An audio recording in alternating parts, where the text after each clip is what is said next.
Ninakusalimu popote pale ulipo mpendwa mwanafamilia wa Radio Maria Tanzania. Hiki ni kipindi cha Safari ya Wito msimu wa 5. Mimi ni Eric Pasco Jr. nikiwa naye Jennifer Hongoa. Na hapa ni parokia ya Mtakatifu Vincent wa Palot Iguguno, Jimbo Katoliki la Singida. Na kwa namna ya kipekee leo tunaye mgeni katika kipindi chetu cha Safari ya Wito, ambako kwa namna ya kipekee tunakwenda kumulika na kuiangazia safari yake ya wito. Ni nani huyo? Karibu uwe nasi hadi pale tamati. Baba, tumsifu Yesu Kristo. Milele amina. Hongera sana kwa utume wako. Nashukuru sana, asante sana. Unajisikiaje? Najisikia vizuri kuendelea wito huu, na najisikia vizuri kuwa kwenye wito huu. Asante sana. Kwa yule ambaye leo anakuona kwa mara ya kwanza, anatamani kukufahamu wewe ni nani? Mimi naitwa Padri Antoni Matiasi Mnyinga Msengi. Ndio. Jina lozoleka zaidi ni Padri Antoni Msengi. Ndio. Wewe ni mzaliwa wa wapi? Naomba utushirikishe japo kwa ufupi historia fupi tu ya maisha yako. Mimi nimezaliwa tarehe 4 mwezi wa 6 mwaka wa 1967. Ndio. Katika kitongoji kinachoitwa Mankumbi, kijiji cha Mnane. Ndio. Kata kwa wakati huo ilikuwa ni kata ya Misugha, tarafa ya Mungaa, wilaya ya Singida kwa wakati huo na mkoa wa Singida. Ndio. Na wazazi wangu ndio ni Matiasi Mnyinga Lihada, na mama akiitwa Suzana Isima Mhotia. Ndio. Lakini wakati huo hawakuwa Wakatoliki. Ndio. Walikuwa kwenye dini ya asili wakati mimi nazaliwa. Ndio. Na mimi ni mtoto wa 4 kati ya watoto 9. Ndio. Wa kiume tulikuwa watoto 5 ambao tuko hai ni 3. Ndio. Na wa kike ni watoto 4 ambao wako hai wote. Ndio. Kwa hiyo safari yangu ya wito, ndio tunatushirikisha sasa jinsi ambavyo ulisikia sauti ya wito ndani yako. Ndio. Safari yangu ya wito ilianza kwa kaka yangu na dada yangu. Kaka yangu ambaye anaitwa Alfred Mnyinga. Ndio. Pamoja na Monica Mnyinga. Ndio. Wao wakiwa shuleni ambao walibatizwa. Ndio. Na katika kubatizwa kule walikuja kutushirikisha na sisi jinsi ya kusali. Lakini wakati naanza shule ya msingi mwaka 1976, ndio, basi na mimi nilianza mafundisho kwa ajili ya kanisa, kwenye kanisa Katoliki, nikiwa na makatekista ambao walianianzishia mafundisho ni Matias Ruliku, katekista Rafael Dule, baadaye alikuja kuwa ni msimamizi wangu wa batizo. Ndio. Katekista Christina Yundu Chachi. Ndio. Hao pamoja na baadaye walikuja katekista Lucas Kulungu. Ndio. Na Petro Mndea. Yeah. Hawa ndio waliolea imani yangu. Na mwaka wa 1978 kulikuwa na vuguvugu zuri la jumuiya ndogo ndogo za Kikristo. Ndio. Ukiwa na miaka 11 wakati huo. Nikiwa na miaka 11. Ndio. Na wakati huo niko darasa la 2. Ndio. Niko darasa la 3, samahani. Nimeanza mwaka wa 1976 shule. Ndio. Kwa hiyo 78 niko darasa la 3. Kwa hiyo kulikuwa na vuguvugu zuri sana la jumuiya ndogo ndogo za Kikristo. Na ziliingia vijijini. Ndio. Na wakati huo tukiwa tunaenda kwenye jumuiya bado sifahamu juu ya imani, kulikuwa na makanisa mengi, wengine Waislamu wanakujia jiunge kwetu, wengine makanisa ya Kipentekoste. Lakini kwa sababu kaka yangu na dada yangu walishaingia kwenye kanisa Katoliki, niliendelea kuvutiwa na wao. Ndio. Tukaanza kwenda kwenye jumuiya ndogo ndogo, na baadaye nilipoendelea na mafundisho mwaka wa 1980, ndio, nikawa nimepata mafundisho kwa miaka hiyo na nikabatizwa. Na nilibatizwa katika parokia ya Ntuntu, LB namba 2276, parokia ya Ntuntu. Na mwaka huo huo nikapata kipaimara. Ndio. Kuhusu safari yangu ya wito, kwa kweli nilipenda kanisa na jinsi kuna makanisa mengine yalikuwa yanaelezea, kwa sababu hatakuwa tunajua imani ni nini. Yalikuwa yanaelezea, wakati mwingine wanaelezea mambo ya pombe, wanaelezea mambo mengine. Lakini hawa walikuwa wanaelezea misingi ya mafundisho bila matusi, bila kelele nyingi. Kwa hiyo sikupendezwa na kelele zilizokuwa zinaenda kwenye makanisa mengine. Ndio. Kwa hiyo nikaendelea na imani ya kanisa Katoliki, lakini wakati huo kulikuwa na watu, ili uende seminari ilikuwa ni lazima ujiunge na viwawa ambao walikuwa wanafanyia vijana, wanajiunga na wito wa viwawa ambao ilifahamika kama viwawa makiungu. Ndio. Lakini wakati ule mimi nilibahatika nikaenda nikaomba niingie kule, nikaambiwa bado umri ni mdogo, lakini basi labda umbo langu lilinisaliti, sio umri ulikuwa basi sikuingia. Hiyo ilikuwa ni mwaka 1983 baada ya kumaliza shule ya msingi. Ndio. Lakini baadaye pakawa na sera ya jimbo, fomu za seminari zinaletwa vijijini. Ndio. Vinaletwa kwenye vigango. Na bahati nzuri makatekista walinifahamu uwezo wangu kwa sababu nilijitafutia ubatizo mwenyewe. Kwa hiyo nilikuwa naifahamu dini kwa kiasi fulani, tulifundishwa vizuri. Ndio. Kwa hiyo wakanishawishi, wakaniletea fomu.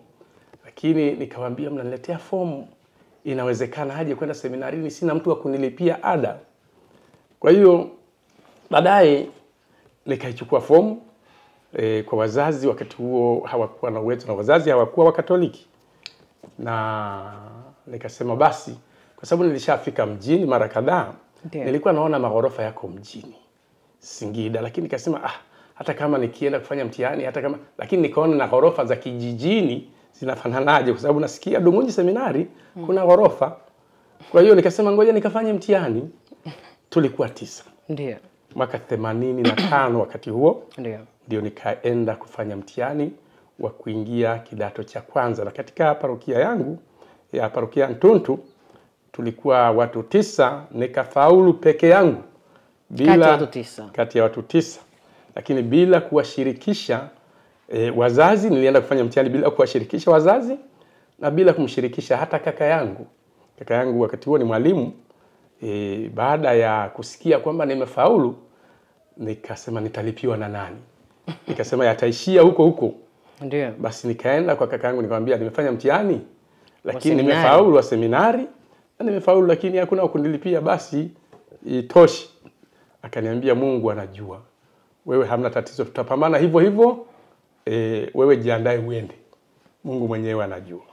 Kwa hiyo kimsingi aliyenyanyua mimi kuwa na hamu ya kuendelea na seminari ni huyu kaka yangu. Aliponipa moyo kwamba atapambana vile vile kule kunitafutia fedha kwa ajili ya kwenda seminari, na akanipa moyo, Mungu anajua. Ndio. Basi nikaanza masomo 1986. Ndio. Kidato cha kwanza pale Dungunyi seminari. Na nilipomaliza mwaka 1989, na mahitaji yote kwa kweli kwa kushirikiana, mahitaji madogo madogo walikuwa ananipa wazazi na ndugu zangu wengine, lakini msingi mkubwa alikuwa ananipa ni kaka yangu ambaye anaitwa Alfred Matiasi Mnyinga. Ndio. Na baada ya kumaliza nikaenda kidato cha 5 na cha 6 ambayo nilisoma Itaga seminari Tabora. Ndio. Na hapo naye yeye mwenyewe akawa amenilipia ada miaka yote hiyo, na nikaendelea. Baada ya kumaliza kidato cha 6 nikaona huyu mbona nitaendelea kumsumbua. Ndio. Nikaona niende JKT. Ndio. Na nikaenda kwa askofu, wakati ule ni askofu marehemu sasa hivi, Askofu Bernard Mabula. Nikamwambia mimi nina hamu ya kwenda JKT, labda nikirudi kule basi nije niendelee na wito. Ndio. Akaniambia utafakari vizuri, kwa sababu hata ukienda kule sawa, lakini mara nyingi wanaoenda kule wanapotea moja kwa moja kwa sababu kuna mambo mengi. Lakini basi nikamwambia mimi na nia yangu nilikuja kurudi, lakini nilikuwa natafakari nitaendelea kumuumiza. Sikujua kwamba huko mbeleni na huwa kuna msaada mwingine inatokea kwa ajili ya wito. Basi nilipotaka kwenda jeshini nilipangwa Msange JKT Tabora. Ndio. Lakini wakati najiandaa, baba yangu mzazi akawa amefanyiwa operation. Akawa amelazwa Makiungu, na mimi ambaye kijana mkubwa wa kiume ambaye anaweza akaenda kukaa na baba ni mimi.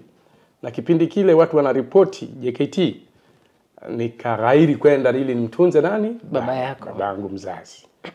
Na wakati baada ya kumtunza baba yangu mzazi, nikatafakari nikasema sina hamu tena ya kwenda JKT. Nikaenda nikamwambia basi mimi nimeghairi kwenda JKT. Ukamwambia nani? Nikaenda kumwambia baba askofu, kwa sababu nilienda kumtaarifu wakati wa kwenda, na nikaenda kumwambia basi bahati mimi ilitokea mzazi ameumwa, nimeenda kumtunza, kwa hiyo sina hamu tena ya kwenda JKT. Ndio. Akaniambia basi nenda malezi. Wakati ule ndio pameanza, yani mwaka mmoja wa malezi kabla ya kwenda masomo ya seminari kuu.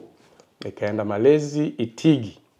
Nilipofika malezi Itigi, huo ni mwaka 92 93.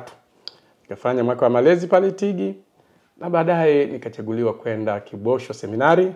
Nikasoma Kibosho seminari na nikapangwa Kipalapala seminari. Ndio. Na kabla ya wakati ninamaliza Kibosho seminari, tukiwa kwenye uchungaji mdogo wa likizo, nilipata ajali kati ya kuelekea kabla ya kwenda seminari kuu ya Kipalapala nilipopangwa. Ndio. Nilipopata ajali, ile ajali ilikuwa ni mbaya. Nilikuwa nafanyia Kiomboi, parokia Kiomboi. Lakini nilipangwa Vigangoni kule, wakati napeleka ripoti ya kazi nilizozifanya za kitume, nikapata ajali. Ajali ile ilikuwa ni mbaya kwa kweli. Ilikuwa ni ajali ya nini baba? Ajali ya basi, ilikuwa linaitwa Aliwatan. Ndio. Tukaenda kutumbukia kwenye daraja. Sasa niliporudi karibu nililazwa karibu mwezi mzima. Ndio. Wakati huo nimelazwa mwezi mzima, ila nahitajika vile vile nikaanze masomo ya teolojia Kipalapala. Baada ya kupona nikaelekea nyumbani kwenda kwa sababu watu walikuwa na hofu nitakuaje, na niliumia sehemu nyingi sana. Basi pale kulikuwa na vishawishi vingi. Lakini baada ya kurudi, baada ya kunusurika kwenye ajali. Baada ya kunusurika kwenye ajali. Ndio. Na ujue wakati huo bado wazazi wangu hawajawa Wakatoliki. Bado walikuwa na dini za asili. Ndio. Wakaanza kuniambia, nadhani haya mambo mnayoyataka ninyi sio yako. Wewe achana na mambo hayo huko. Hii ajali umepata sijui nini. Bahati nzuri mshauri wangu alikuwa ni Baba Askofu Mabula. Akaniambia usijali maneno ya watu, wewe jali, songa mbele. Na kwa kweli nikamwambia bado nia yangu iko pale pale. Lakini basi wazazi hawakuwa na kinyongo, wakaniambia basi nenda, lakini tunavyoona sisi safari hii hiyo ajali unatokea yani na umechelewa muda mrefu hivi. Nilipewa barua na Baba Askofu Bernard Mabula, marehemu, Mungu amweke mahali pema peponi. Basi nikaenda seminarini Kipalapala. Mwaka gani huo? Mwaka 1995. Ndio. Nilipoenda Kipalapala, basi nikaendelea na masomo ya teolojia. Na baada ya teolojia nilikuja kufanya uchungaji. Tena nina bahati nikaja kufanya uchungaji mkubwa wa mwaka mzima katika nyumba ya askofu, kwa askofu huyo Askofu Bernard Mabula, ambaye nilimshirikisha mambo yangu mengi. Ndio. Na nikafanya uchungaji kwake mwaka mzima. Akaniandikia ripoti. Aliponiandikia ripoti, basi nikarudi tena Kipalapala tarehe 25. Bila shaka alikuandikia ripoti nzuri. Ilikuwa nzuri, nzuri. Wakiwa na padri aliyekuwa analea pale, ambao wakati ule alikuwa ni padri lakini sasa hivi ni Askofu Edward Mapunda. Ndio walikuwa naye, ndio walioniandikia ripoti yangu. Ndio. Na nikarudi Kipalapala, nikaenda tarehe 25 mwezi wa kwanza mwaka wa 2000, ndipo nikapata daraja la ushemasi kule seminari kuu ya Kipalapala. Ilikuwa ni tarehe ngapi wakati tarehe 25 za mwezi wa kwanza mwaka wa 2000. Nikapata daraja la upana la ushemasi. Ndio. Labda tusimame kidogo hapa baba, ili tusivuke baadhi ya mambo. Niambie, siku ambayo wazazi wako walifahamu nia yako, kaka yako umetueleza kwamba alikuunga mkono tangu unafanya mtihani wa kujiunga na kidato cha kwanza seminarini, na amekuunga mkono wakati unajiunga na kidato cha 5 na cha 6. Sasa wazazi wako katika kipindi chote hichi ambacho unasoma kuanzia kidato cha kwanza hadi kidato cha 6, walikuwa wanasema chochote kabla ya baba yako kuugua na kwenda kumuuguza? Walikuwa wanasema kitu gani kuhusiana na nia yako na wito wako? Unajua kwa kijijini, kwa sababu ni imani mchanganyiko, kwangu mimi walikuwa hawasemi sana, lakini ukienda pembeni kule maneno huko unaambiwa labda shangazi anakuja, hivi unaelekea huko, unaacha mambo mengine huko, tunasikia hamtaoa, kwa sababu hawajui mambo hayo. Nasikia hutakuwa na watoto. Kwa hiyo walikuwa yanasemwa pembeni, lakini kwa kuniambia mimi waziwazi hawajawahi kuniambia, ila pembeni hao kunawezekano labda ni ndugu wenyewe nao walikuwa wanajitengenezea yao, kina shangazi yao, akina nani hao wengine, lakini basi wenyewe hawajawahi kuniambia, zaidi ya kuniambia wakati nimepata ajali. Kaniambia na ndani huko sio sehemu yako. Ndio. Lakini kwa nilipokuwa naendelea sema wewe endelea, si mnajuana na kaka yako huko, mnyo endeleeni huko mnavyotaka. Kwa hiyo haikuwa ni shida sana kwa wazazi. Tuizungumzie tarehe 25 ya mwezi wa kwanza ya mwaka 2000. Ndio. Takriban miaka 25 iliyopita. Siku ulipowekwa wakfu katika daraja takatifu ya kwanza ya Ukwani, daraja takatifu ya Ushemasi. Kwako ilikuwa ni siku ya namna gani? Na unaweza kutushirikisha japo siku hiyo ilikuwa kuwaje? Lakini kwa namna ya kipekee ni nani ambaye alikuweka wakfu katika daraja hiyo takatifu?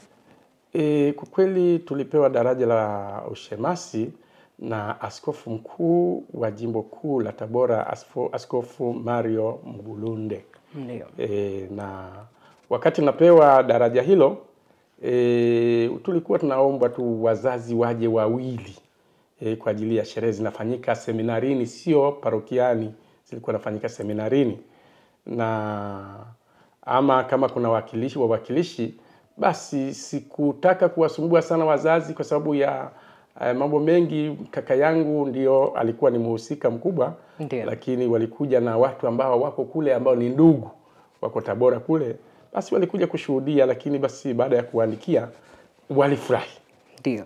Walifurahi, na paroko wangu wa wakati huo alikuwa na furaha kwa kweli. Alikuwa anajaribu kuelezea, na hata watu walikuwa wanashangaa imekuaje kwa sababu kwa kile kitongoji, wakati huo niko kitongoji cha Mankumbi, lakini tulishahama kwenda Mlane na tukarudi tena kwenye kitongoji kile. Kwa hiyo watu walikuwa wanashangaa kwa sababu wakati ule wapagani walikuwa ni wengi, watu dini za asili tuseme kwa jina zuri zaidi. Ndio. Walikuwa ni wengi, kwa hiyo waliona ni mambo ambayo hayawezekani. Bila shaka ndio ulikuwa padri wa kwanza ama shemasi wa kwanza katika kitongoji hicho? Katika kitongoji hicho ndio, lakini katika Kigango sikuwa padri wa kwanza. Padri wa kwanza alikuwa ni Padri Francis Matias Limu, ambaye baki alikuwa ni katekista niliyemtaja kwamba sasa hivi ni marehemu, ambaye yeye sasa hivi ni Vicar General wa jimbo la Singida. Huyo ndiye alikuwa wa kwanza. Kwa kweli na alihusika vile vile katika kutuonyesha njia sisi ambao tulikuwa nyuma yake. Ndio. Na tulikuwa seminari nyingi wengi nyuma yake. Lakini basi kwangu mimi ndiye niliyekuwa padri wa pili kwa maana ya Kigango, lakini kwa maana ya parokia sikuwa na yeye hakuwa wa kwanza na mimi sikuwa wa pili. Ila kwa Kigango hicho wakati huo hakijawa vigango viwili. Sasa hivi ni vigango viwili ndani ya kijiji kimoja. Kigango cha Mnane ambao yeye yupo sasa. Ndiyo. Na sasa hivi kigango cha Mankumbi ambamo mimi nipo sasa. Ila kijiji ni kile cha Mnane. Ni mambo gani yalikuwa yana ushawishi mkubwa katika kukujenga kuelekea katika wito huo? Ni mambo mengi, lakini nitataja baadhi.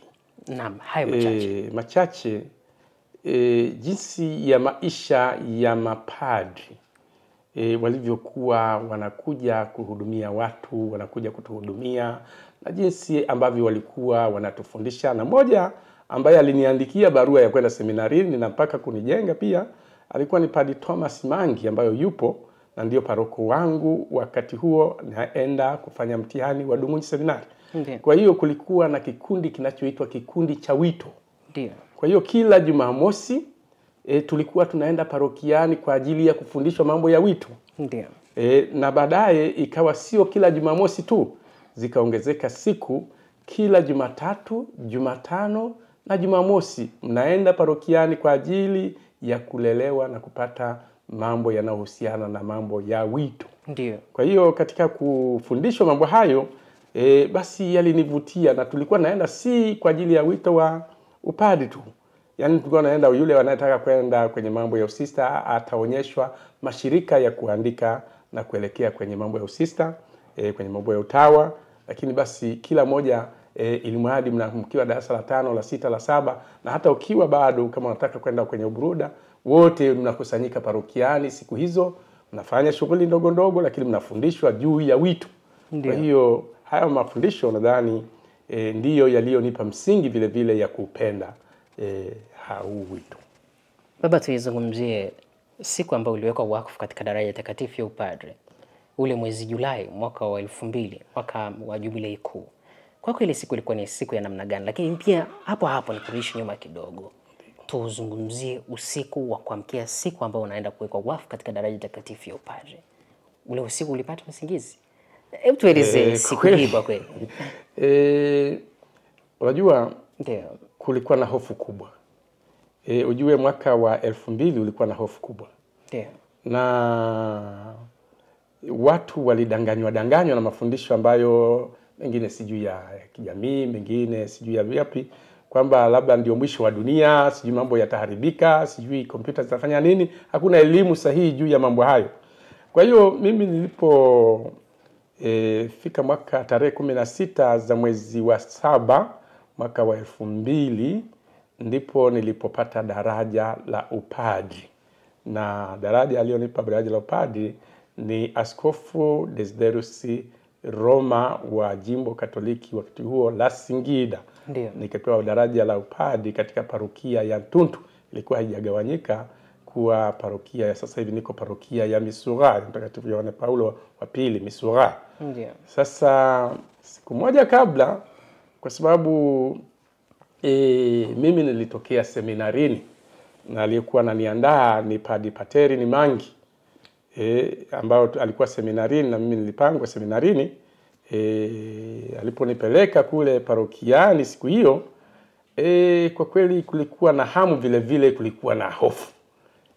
Yani huelewi mambo yanakuaje, na kama huamini hivi ni kweli yanatokea, ni haya ndio kweli.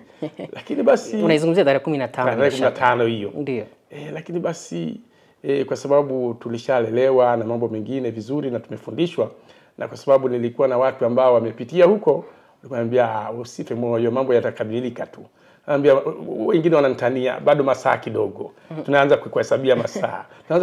Kwa hiyo hata chakula unakula ndio, lakini una hamu ya kufika siku hiyo, lakini basi unaona na kajasho nao kapo kana kutoka. Una mashaka kidogo hivi. Alafu wengine nao wanatania na kesho bado maswali utaulizwa kama uliharibu bwana.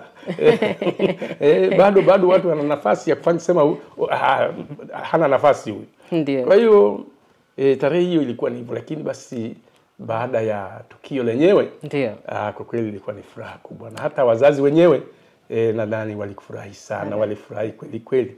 Na wakati unapewa daraja hiyo takatifu ulikuwa mwenyewe ama mlikuwa zaidi ya mtu mmoja?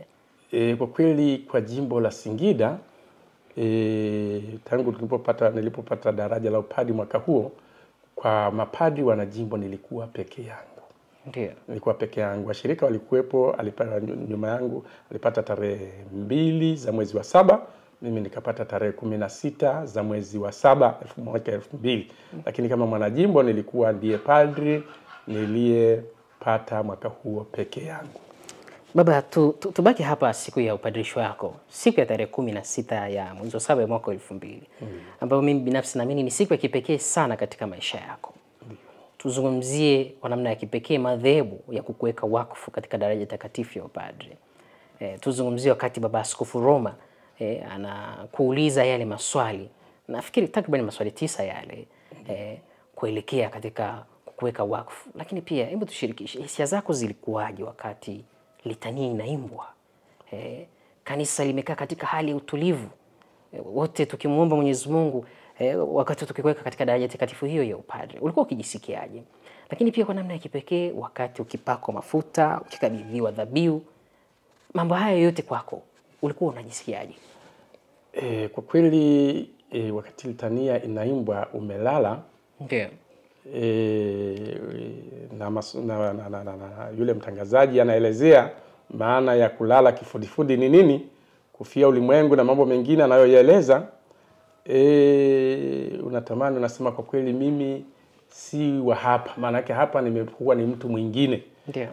Na unaoyafanyiwa yale madhehebu, kwa kweli unaanza kusema sasa hapa mimi ni huyu lakini naona kuna kitu ambacho ni cha zaidi. Ndio. Na baada tu ya kumaliza kufanyiwa haya madhehebu, jinsi ambavyo watu wanahitaji baraka, jinsi ambavyo watu wanaomba busu mikono yangu na nini, nikasema mbona mikono ni hii tena ya mtu ambaye ni dhaifu, lakini basi unaona kuna kitu ambacho ni cha pekee kabisa. Ndio. Kwa hiyo unaona ni lazima sio mimi tena yule, Ndio, ni mtu mwingine. Ndio. Kwa hiyo kulikuwa na vitu ambavyo unasema basi, lakini wakati huo kwa sababu umelala na litania naimbwa, wakati mwingine unaweza ukajisahau, ukanyanyuka katoa na machozi. Kwamba yani hivi ni kweli nitaweza mambo haya? Kweli mimi kama binadamu, mbona na sifa hii ni ya kubwa mno? Lakini basi ndio hali halisi ilivyokuwa, na hatimaye basi unapokea, na kwa sababu tumefundishwa kupokea na jinsi ambavyo unajitenga na mambo mengine, basi nilipokea vizuri na nikaendelea vizuri, na nikamshukuru Mwenyezi Mungu kwamba sio kwamba mimi nilistahili, isipokuwa basi ni upendeleo wake ndio ulionifanya mimi nifike. Sio kwamba kwa sababu wenzangu hawakustahili. Kuna uwezekano mimi bwana nilikuwa na mapungufu makubwa zaidi kuliko wenzangu, lakini basi wengine hawakufika, na mimi nikawa ndio yeye amependa niwe chombo chake cha kufanya shughuli hii ya utume. Baba, ninaendelea kukushukuru sana kwa historia hii ambayo umeendelea kutupatia kuhusiana na safari ya wito wako. Naomba tu kwa namna ya kipekee tuwazungumzie watu watatu kama sio wanne. Kwa namna ya kipekee naomba tuwazungumzie wazazi wako. Je, walikuja kubatizwa baadaye, na walibatizwa lini? Na nini hasa kilikuwa ni chanzo chao kubatizwa? Je, ni pengine ni maisha ambayo ulikuwa umeyachagua ndio walifanya wao pengine wakatamani kuingia katika imani Katoliki? Lakini namna kipekee naomba tumzungumzie kaka yako ambaye amechukua nafasi kubwa sana katika safari yako ya wito. Na mwisho tutamzungumzia baba askofu hayati Bernard Mabula. Alikuwa askofu wa Jimbo Katoliki la Singida. Wazazi wangu pamoja na kwamba walikuwa ni wa dini za asili. Ndio. Mimi kabla ya kuzaliwa alikuwepo kaka yangu ambaye yeye bahati nzuri au mbaya Mwenyezi Mungu alimuita mapema kabla ya mimi kuzaliwa. Ndio. Na alipokuwa anaumwa alikuja kupewa sakramenti ya mpako, sio mpako, alikuja kubatizwa ubatizo. Ndio. Akapewa ubatizo na katekista. Ndio. Na ukienda kitabu cha Ntuntu, ndiye muumini wa kwanza kuingizwa kwenye kitabu cha vifo, kitabu cha Ntuntu, ambaye ni huyo ni kaka yangu ambaye ni marehemu. Ndio. Kabla ya mimi kuzaliwa. Kwa hiyo tayari walionjeshwa ladha ya imani, pamoja na kwamba hawakuwa ni Wakatoliki. Ndio. Lakini babu yangu naye babu mzaa baba yeye naye alibatizwa akiwa katika hatari ya kufa, akapewa jina la Antoni. Na mimi nilipozaliwa, kwa sababu ilikuwa ni muda mfupi baada ya babu yangu kufariki mwaka 67. Mwaka 67. Ndio. Ndipo na mimi nikapewa jina la babu yangu. Na mimi niliitwa Antoni si kwa sababu nilibatizwa mapema, niliitwa Antoni kwa sababu babu yangu nilichukua jina la babu la ubatizo ambaye alibatizwa wakati wa hatari. Ndio. Kwa hiyo nikaja kuliendeleza kubatizwa kwa hilo jina. Kwa hiyo walikuwa na vionjo vya imani pamoja na kwamba hawakuwa Wakatoliki. Kwa hiyo miaka ya 90 walianza mafundisho. Nadhani ushawishi mkubwa ulikuwa ni sisi wote, kuanzia kaka yangu, dada yangu, mimi nimebatizwa na wadogo zangu wakabatizwa, wakabaki wao. Mwaka wa 1998 ndipo walipobatizwa na kufunga ndoa. Ndio. Mwaka 1998 mwezi wa 12. Ukiwa ni frateri mkubwa. Na niliomba. Ndio. Wakati ule tulikuwa na likizo mbili. Nikaomba basi kwa sababu wazazi wangu wanabatizwa na kufunga ndoa, naomba wasibatizwe wakati sipo. Na mimi nilikuja likizo, ndio maana walibatizwa siku ya Krismasi usiku. Ni Krismasi mchana. Kwa hiyo wakabatizwa na wakafunga ndoa wakati huo, na sisi watoto tukiwa tunashuhudia, lakini ni kwa sababu walifuata imani na yale ambayo watoto wao hawakuwazuia, lakini na wenyewe wakaona na wenyewe basi waendelee kuwa na imani hiyo.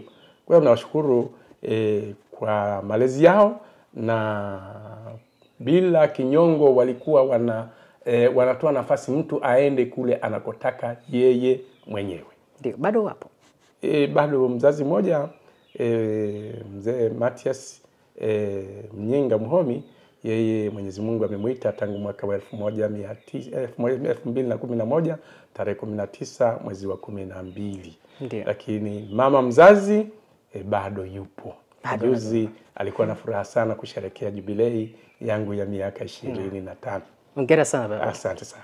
Tumzungumzie kaka yako ambaye amechukua nafasi kubwa katika malezi yako na kukusaidia wakati wa majiundo yako kama padre. Bado yupo, na anajisikiaje anapokuona unapotimiza miaka hii 25 ya upadre? Kwa kweli yule kaka yangu na mke wake, ndio, tangu mwanzo, tangu naingia seminari, wamenilea katika mahitaji yanayohitajika shuleni na mahitaji mengine ya imani ambayo walinionyesha, na pamoja na watu wengine walisaidia, lakini hawakurudi nyuma. Walisema, wewe ukitaka kwenda popote, wewe sisi tutapambana ili mradi ufanye nini, ufanikiwe. Ni mwalimu wa kawaida tu, lakini basi na hakuwa na kipato kikubwa, lakini alijinyima kwa ajili yangu. Na kwa kweli mimi huwa namuita wewe, mpaka leo huwa namtania, unajua wewe sasa hivi baba hayupo, lakini hata baba alipokuepo nilikuwa nasema nina baba wawili. Ndio. Wewe ni baba yangu na wewe ndiyo mlezi wetu. Basi naomba uendelee kulea. Bahati nzuri juzi nilipokuwa nafanya jubilei ndiko tulifanya katika yeye mwenyewe ndio alikuwa mwandaji mkubwa wa sherehe yangu, akiwa ndio msimamizi mkuu aliyebaki, pamoja na kwamba mama yupo lakini yeye bado yupo, na bahati nzuri anaendelea na watoto wake. Tumeshikamana hata leo. Bahati nzuri uliyemuona pale ni mtoto wa kakangu mkubwa. Ndio. Yule ndio mtoto wa festiboni wa kakangu, amekuja kunitembelea kuniaga, ametoka Mwanza. Basi anaendelea na majukumu yake ya malezi. Kwa hiyo tunaendelea kumshukuru kwa moyo wake mzuri wa kuweza kutojali na kujinyima kwa ajili ya watu wengine. Kwa nafasi nyingine tumzungumzie hayati Mhasham Bernard Mabula, ambaye wakati jiunga na seminari, wakati unafikiria kwenda JKT, alikupa ushauri, na umeeleza kwamba yeye pamoja na askofu wa sasa wa jimbo Katoliki Singida Mhasham Edward Mapunda wameshiriki pia kwenye sehemu ya malezi yako. Watu hao unawazungumziaje wakati ukitafakari miaka hii 25 katika daraja takatifu ya upadre? Mimi kwa kweli baba Askofu Mabula alikuwa anajua kulea mito, na yeye alikuwa anakupa uhuru, anakusikiliza na anakushauri. Kwa hiyo nilipofanya uchungaji kwake pale, alikuwa anapenda kuita, yani yeye jina lake mara nyingi mafrateri anasema brother.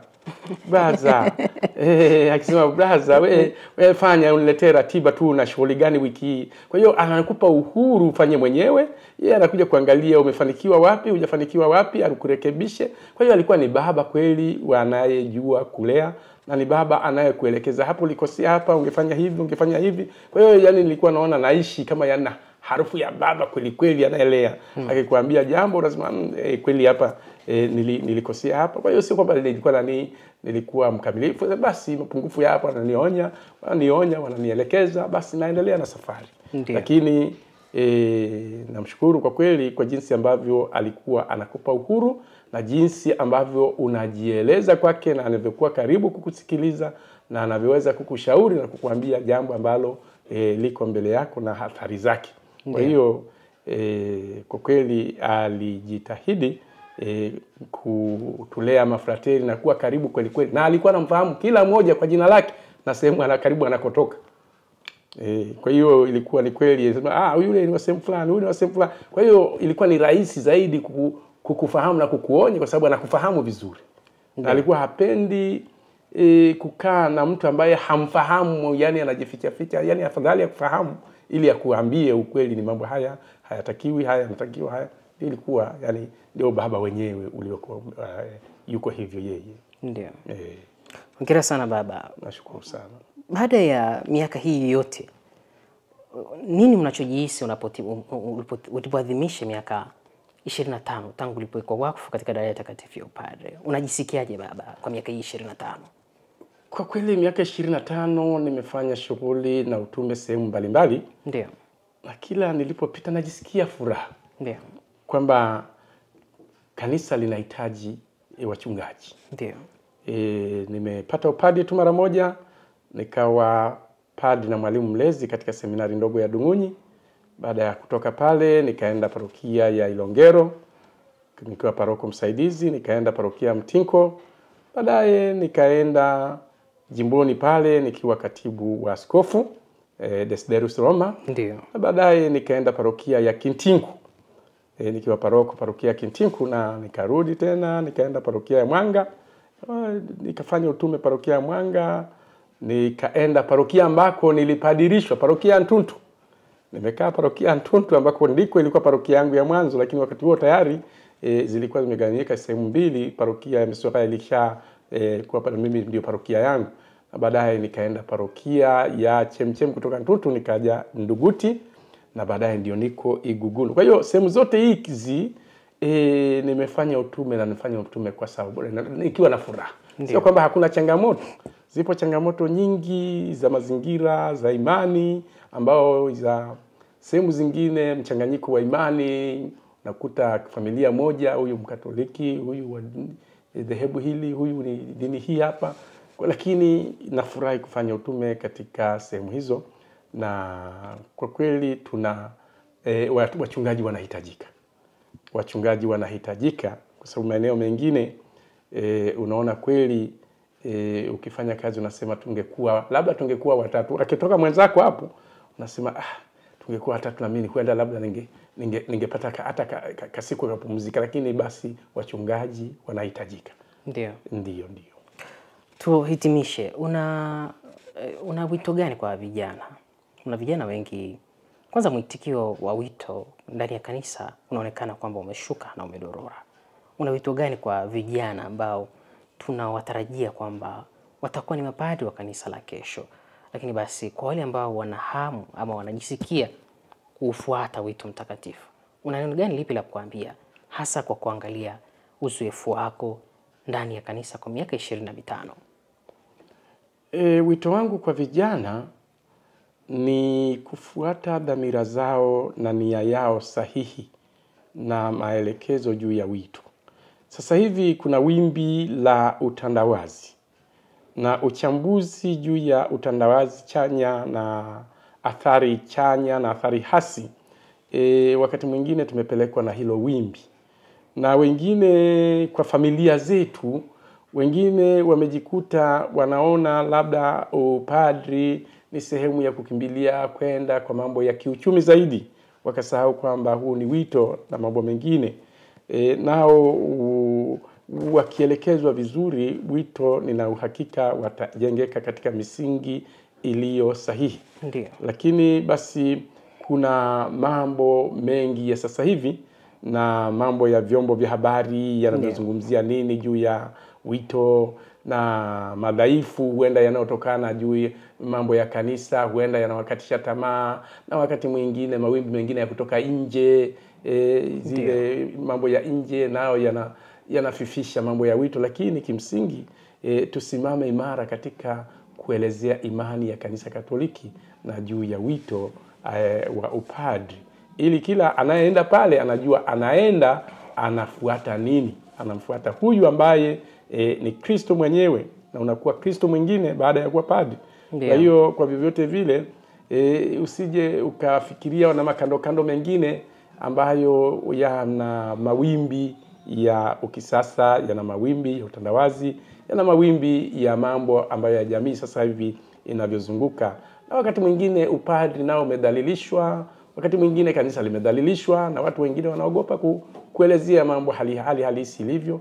Lakini vijana wasikate tamaa, bali waendelee kusoma alama za nyakati, na katika kusoma alama za nyakati elimu itolewe iliyo sahihi juu ya wito wa upadri, ili kila anayofika kule basi aweze kuwa ni padri wa huduma. Ndiyo. Na padri ambaye kwa kweli anamfuata huyu Kristo. Una neno lolote la kumwambia mtazamaji ama msikilizaji ama una swali na jibu lolote ama chochote ungependa kusema ambacho sijakuuliza kwa siku ya leo?